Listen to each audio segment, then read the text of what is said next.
my name is ZeBirdBrain and today we are talking about rigging. So one question I often get is how do you package your rig? So I guess this week is going to be a tutorial of best practices to package your rig. So let's dive in my node view and get started. So this is Woo, it's my Eladrin rig, and this is how I packaged it. So I always add my signature because whenever I animate with it, I like to have my signature showing up. This is super important, guys, because when you post something out there, I see lots of artists being like, oh, somebody reshared my art without credit. I'm like, well, you know it's gonna happen. So like, future-proof yourself and always put your signatures into everything that you do. Even the stupidest post on Twitter, you never know when anyone's gonna repost it. Protect yourself, artists, and please, whenever you post into Twitter or something, like, just put your name on there so that if people save it on their computers or if they repost it, even though it's bad, it's gonna happen.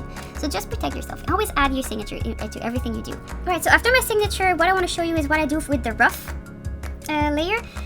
The reason why I add a rough drawing layer is because usually when you try to draw in your rig, you can like put a drawing layer, and even if you put it on top of your composite, right, it's showing up on top here. When you start to draw, your drawing will be maybe in front or behind. It's so annoying to have it show up at the right place. So in all my rigs, what I do is I add the rough drawing layer, and it's just an empty drawing layer, or sometimes I have some reference in it. So you can see here, in my top view, I click on my layer, and with my maintain size tool, I just put my layer really close to the camera so that now each time that I draw, my drawing is always going to show up on top of my rig. And I know it's simple, but all the animators that I gave my rig to, they were really grateful for that because it's just an extra step that they don't have to do in all of their scenes.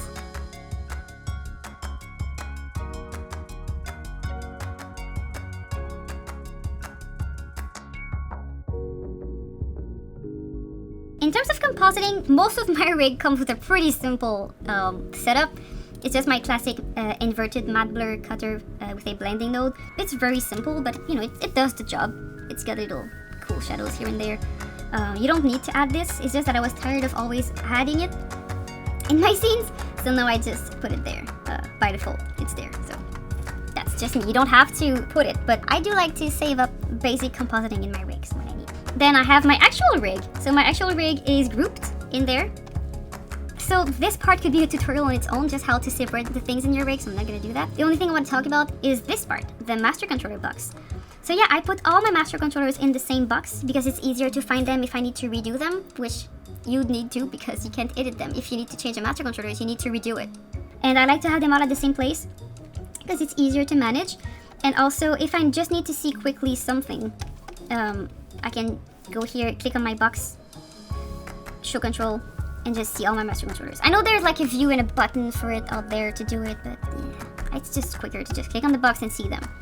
However, if you click on the box to see them, you're stuck with these annoying icons that I hate on top of your thing.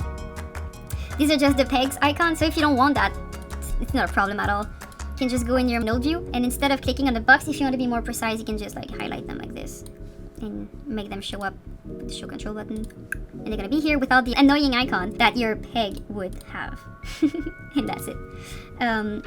Really important, I put them all in the same spot, and I put pegs on them because I organized them, and it's easier to move them around by having a peg. So then in my rig, I also have the color card, but like usually for productions, please do not put a color card in your rig. That's annoying. I only have one for mine because I use it a lot in my tutorials and I need to have a color in the background for exports. But usually in production, you will have backgrounds to animate in front of, so you don't need to have a color card.